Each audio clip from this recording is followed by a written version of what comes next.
Yo, what's poppin'? Carlito Freeze, you did coolest in the game. Shout out to everybody that's been supporting Rides with Freeze. Like I told y'all, came back from vacay. I'm back to cook. I'm back to deliver the best interviews, the best quality, the best everything in the world, Craig. We building on it right now. We have 44 subscribers. I'm trying to get to 50, trying to get to 100, trying to get to 100,000, 100 million. I'm really trying to take the world by storm, but deliver this good content. You know what I'm saying? No shortcuts, no cheat codes. We hustling. We getting the best interviews, the best content. So check this out. When you check it out, you check out Rides with Freeze, whether it's Instagram, whether it's Facebook, whether it's YouTube, wherever you see it at, man. Let me know who you want on the show, man. Like, recommend people. Make sure you share them links in them videos because we're doing it out the mud. We got partnerships coming. We got sponsorship ideas coming. So I just want this show to be a good platform for those that's really on the grind, that's really making a difference, that's really moving the needle. That's all this platform is dedicated to. And that's it, man. Rides with Freeze, you're dead coolest in the game. I'm out. Yo, it's poppin', coolest in the game, you dig. As promised, we got more content, more thoroughness, you know, more quality interviews. And to my right is the big dog, Lamontre Randall. In high school, bro? I met him as Boosie, but you still go by Boosie, no? Man, we over East right now. Everybody over East call me Boosie. Everybody from City call me Boosie. So I know if people call me Boosie, it's all love. Yeah, that's what it is, man. So before we even cut the camera on, man, we just did a tour of the Civic Works Youth Build. Can you give me like a little small description just about what this is and what it entitles and who is helping? Yeah. So we went to Civic Works building of Center for Sustainable Careers. And the main thing that we doing at Civic Works is we recruiting individuals, mainly Baltimore City residents. We don't even care if you have a record. We're trying to set you up for job opportunities in construction. So we got stormwater management, we got utility infrastructure, which is like sort of like what BGE does. We also got mold remediation, and just a bunch of different things. But the thing that makes us different from a lot of other folks is we got our people guaranteed jobs. So if you get recruited, we already got a job lined out for you. You know, and that's been a blessing to a lot of individuals. Absolutely. And we just out here just trying to save as many lives as we can. How long you been working with Civic Works? It's been about a year, you said? Yeah, about a year or two. About a year or two. They reached out to me. They just wanted to, you know, make sure they did a lot of recruitment in East Baltimore. Right, okay. And so my main role has been just hitting the streets. I'm from over East. Right. So it's been like, it's been a blessing just to touch folks who I've always saw out there, you know, doing that entrepreneurial thing, but want to get on the right path when it comes to entrepreneurial. Absolutely. You know, and so that's what we talking about. Have you recruited any guys who particularly weren't in the construction but needed a new passion? Yeah. So we get a lot of different folks. A lot of times, what we look at is planting the seed for folks. A lot of people don't know that they're interested in construction until they actually go inside, see the building, see the different things that's available, because construction is so broad. It means so many different things. It doesn't always mean you know, just putting up drywall in a house. You know, so many different elements and parts to it.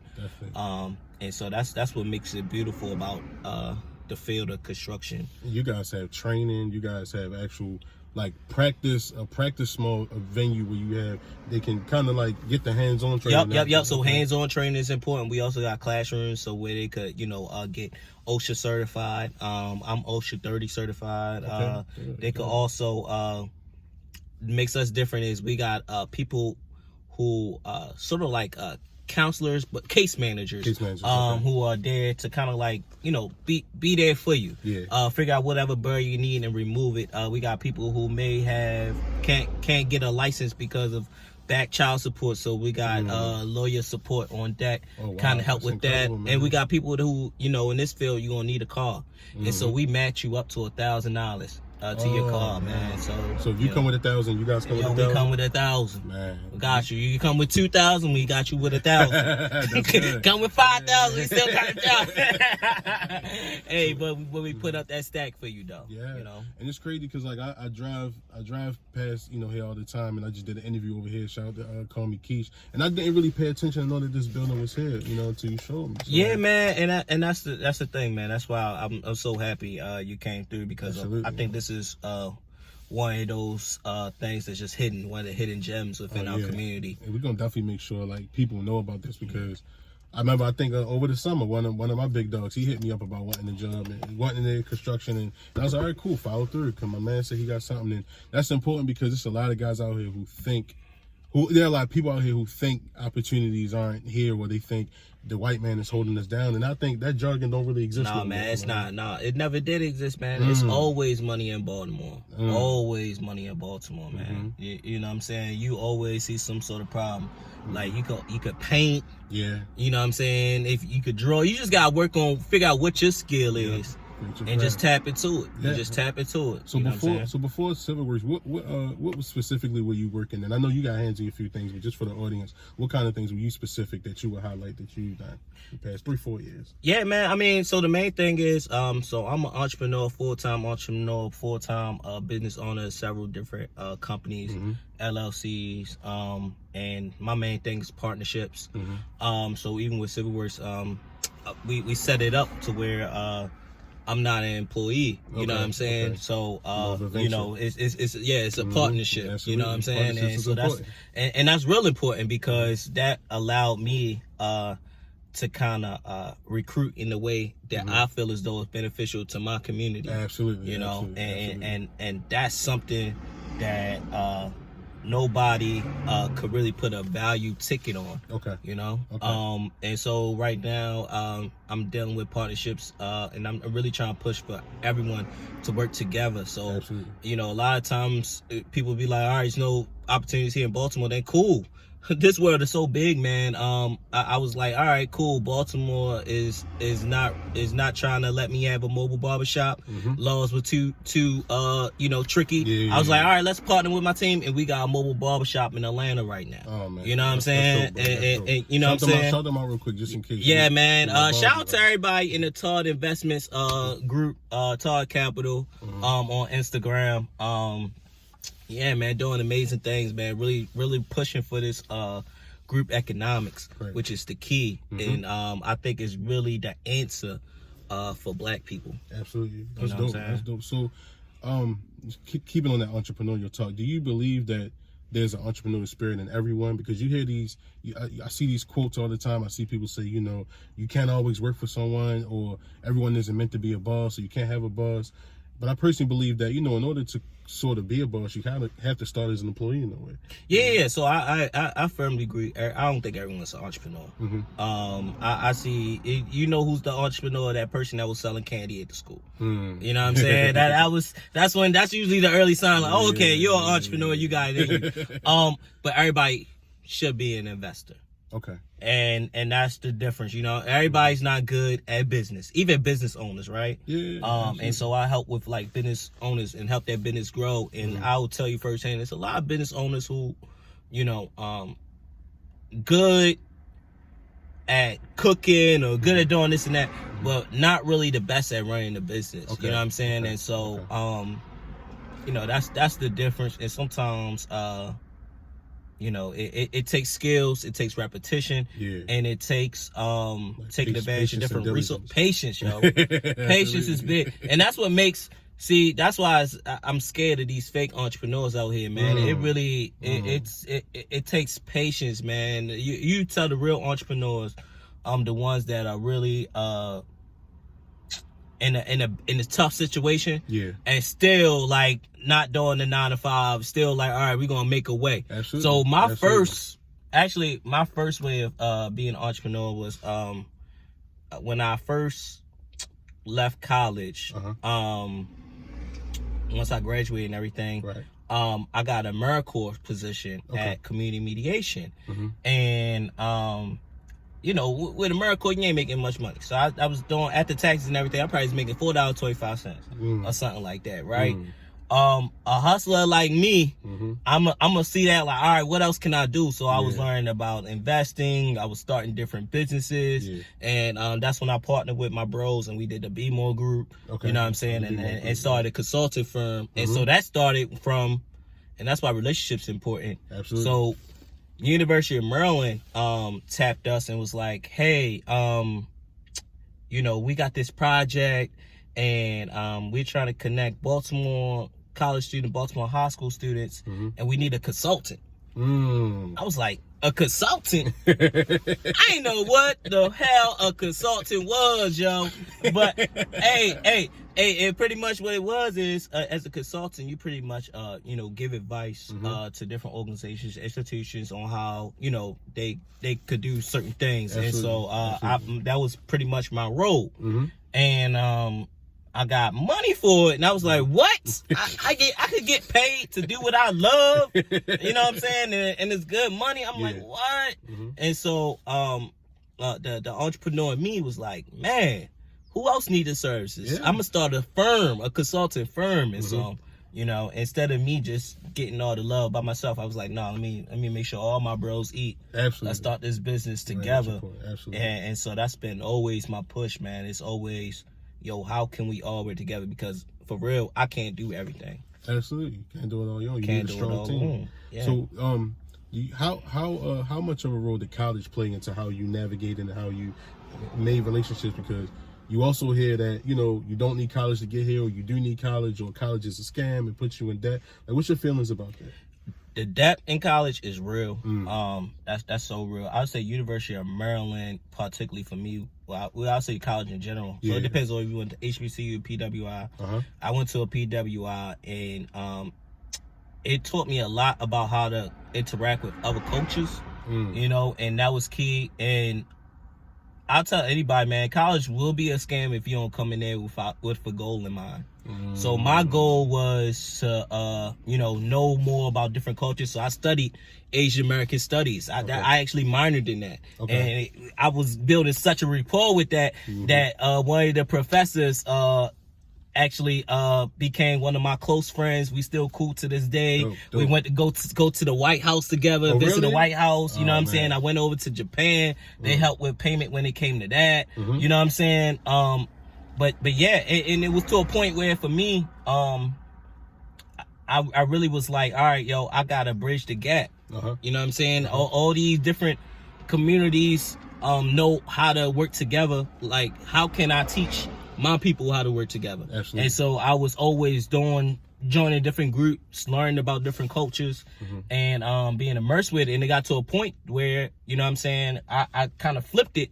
It was like, all right, yo, college, I'm paying college now. I'm like, no, my college gonna pay me. Absolutely. You know what I'm saying? Absolutely. And so that's that you got to come there with a goal in mind. You know what I'm saying? That was my goal. That was my goal. I was like, yo, how can I flip the script? Like, you know what I'm saying? I mean, everybody says scam. Like, all right, bet if it's a scam, I already paid for it. How can I flip the script? Yeah, get back what you put in. You know what I'm saying? And that's exactly what it is. And I think with wherever you put your money in, it's an investment, and you should always get something back in return. Always. And so you need to figure out what your return is when it comes to college. What is your return? Dope. So in your journey, you know, what's probably been we all have dark days. I've had my days where I wasn't sure what was ahead. You know, I may have followed my heart and my passion, and I may felt like, man, like, I don't know if this is gonna work out. Have you ever had, can you at least name 1 or 2 moments where you felt like, all right, I need to figure this out, but it's kind of dark right now, but I know it's something at the end, but I need to just figure it out?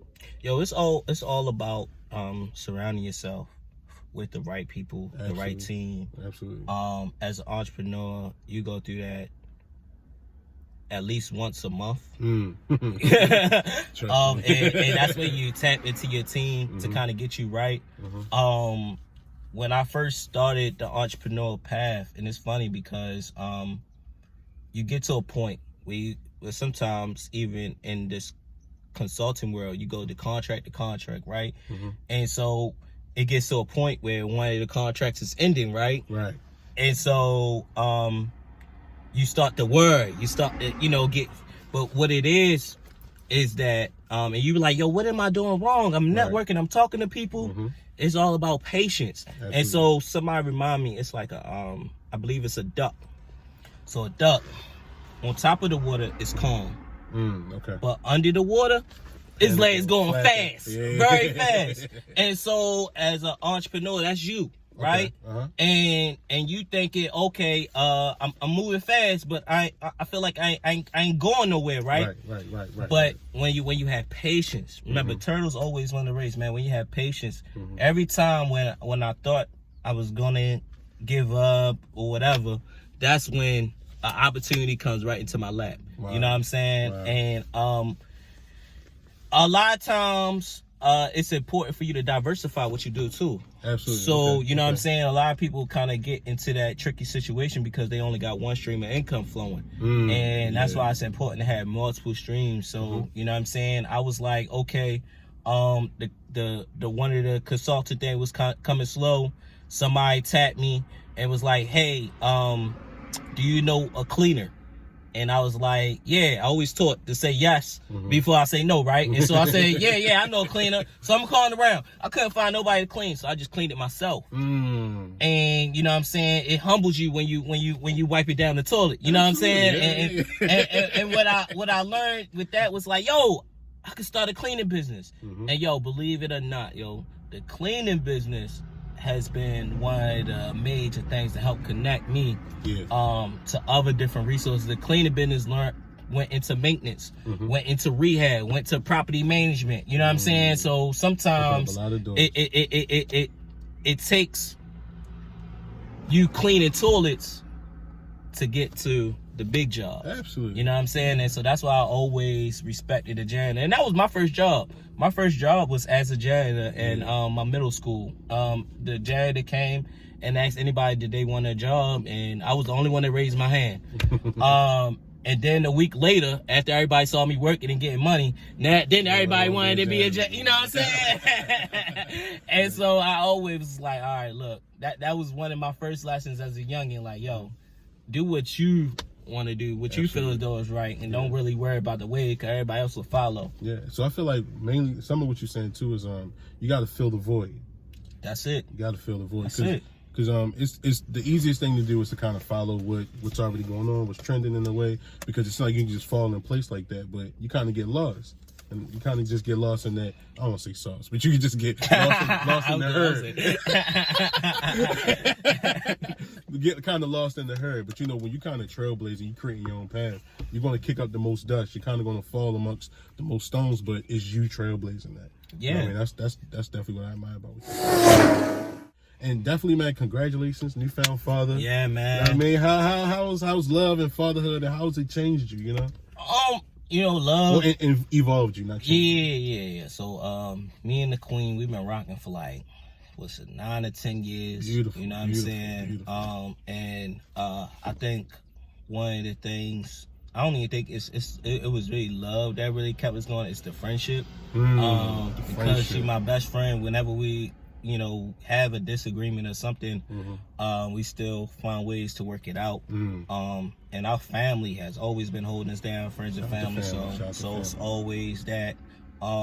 The baby, she looks just like me, so when she keeps me up at night, I can't even get mad at her, because like, what I'm gonna do, I'm gonna be mad at myself. So, but man, I think it's really took my grind to a whole nother level. I'm more strategic. Like, I've been buying easel pads and just writing out goals. I'm already on 2021. Oh man, you know what I'm saying? I'm already on 2021. I listed out the 2020 goals. All right, cool. Now what 2021 gonna look like? You know what I'm saying? And so that's what, you know, bringing a child in, because as a man, I don't care what other people believe. This is just me and how me and my queen operates. My job is to always provide shelter for my family, you know what I'm saying? Always protection, you know what I'm saying? And so it's important for me to write down goals and strategize, even on monetary goals, so I could always make sure home is straight. Absolutely. You know, no matter what. That's important. And so yeah. Yeah, so when having a 9-10-year relationship, man, is y'all the common denominator is effective communication, it seems like? Yeah. It's fact community. I mean, but and also recognizing that you always, as a man, you always going to have some faults. You know what I'm saying? Everybody, man and woman. You know what I'm saying? We always going and really accepting that and listening to each other. But also, you know what I'm saying, when that other person is down, lifting each other up. You know what I'm saying? Like we got a culture right now of when things go bad, moving on. You know what I'm saying? We got this little, what's this? I like to call it like 15-second Snapchat relationships. You know what I'm saying? Insta snap relationships. You know what I'm saying? Insta story. You know what I'm saying? Like everybody wanted microwave. But building a relationship takes time. You know, it takes time, and I always judge people on their relationships. So no matter if we talking girlfriend or boyfriend, I don't care if you talking about mother, father, you know what I'm saying? Like I always judge a person, even when I do business with them, on how many relationships do they have, how long have they been in a relationship with this person. Just like everybody put in all the efforts, get all the car facts before they buy a car. You know what I'm saying? You need to do the same thing when you get in a relationship. Know about that family history, like, yo, what's going on? What's under the roof? What's happening over here? Not just the presentation. Yeah, man, because it's an investment. And man, yo, for real, it's a lot of, you getting on Instagram, you see a lot of women, that's bad, this and that, third. You know what I'm saying? They might approach you. Man, these girls, a lot of times, 9 times out of 10, man, you gotta worry about what you got at home, because you worrying about something a lot of times that's not for you. You know what I'm saying? And enhance just for your vision, just so you and after you do your thing, you bust it. You know what I'm saying? And you have a conversation with this person, you like, you weak. You know what I'm saying? Like, I can't. You ain't making me think and grow rich, yo. You just, you know what I'm saying? Talk that up over your hill talk. You know what I'm saying? Sure, I don't care what Moneybag Yo and Megan Thee Stallion doing. You're not bringing no value to it. And you gotta have a partner that's always about elevation, always bringing value into your life. And that's the key. Not no baddie and this and that third. Absolutely. You know what I'm saying? And this is one of the last things. It's cool you brought up Think and Grow Rich. I've been reading that book for a couple months now, and I think I was introduced to it through the mastermind principle, about, like you said, utilizing your relationships to achieve your goals, but being able to be a thinker and to see things ahead. Which principle, what excerpt from that book kind of stands out to you that you apply to your day to day? I said, I'm gonna have to really, because there was a lot of different parts in that book that absolutely, I like. Absolutely. One of my favorite, so the first one with Napoleon Hill, that was good. But also college professor, I believe, at Clark Atlanta University, his name is Dennis Kimbrough. He did a black version of really? Think and Grow Rich. Okay, is it available everywhere? It's available everywhere, man. Cool. Think and Grow Rich. Look at that one, and then there's also a book called The Black Wealth Choice. Black Wealth Choice. Oh man, that's number 2, and number, I say 4. So number 3 is Why Should White Guys Have All the Fun? That's a great book. I'm gonna definitely have you text them titles. Yeah. And that's about Reginald F. Lewis. He was the first to create a $1 billion company, black person. And then one of my last favorite books is They Call Me Little Willie. And it talks about Willie Adams, one of Baltimore's pioneers. And actually, Reginald F. Lewis from Baltimore too. Absolutely. So I know I'm gonna pick it up, and I'm gonna definitely put the few choices down there for every entrepreneur that's watching, because I got a few entrepreneurs that watch Rhymes with Freeze to listen. So I definitely appreciate you coming through, big dog. Already king. Anything you got in the works, or anything you just want to let the people know that's consistent right now that you want to keep them abreast about? Yeah, man. I'm just always grinding. If you know anybody that's interested in real estate or wanna help their business grow, they can always reach out to me. Lamontre Randall, Lamontre, last name Randall, Randall. That full name Instagram, full name Facebook. You can always hit me up on email as well, Lamontre_Randall@yahoo.com. So, yeah. Quick question too. If someone wants to say, listen, Lamontre, I need help with my business. I don't have a lot of capital, but I have an outline, I have a blueprint, I have ideas. Where do you think, what's the first step for them to start? Because if they think that capital is the thing that matters the most. No, capital don't matter. I tell them go ahead and start it. I really don't. Investors don't care about your blueprint. They don't care about your business plan. If your plan ain't already working, then it's just a piece of paper. It's called proof of concept. You gotta have proof of concept. Come to the table with some proof of concepts. Go ahead and start it up. Don't be scared. Yeah, don't be scared. You know what I'm saying? Don't be scared, man. Scared money don't make no money. You dig? Lamontre Randall, my big dog. Brother. Rise with Freeze. What's up, y'all? It's your boy Lamontre Randall, your favorite entrepreneur. Check out Ride with Freeze, man. He the man. He the king. Big dog. Check him out. You a king, bro. All right. My man.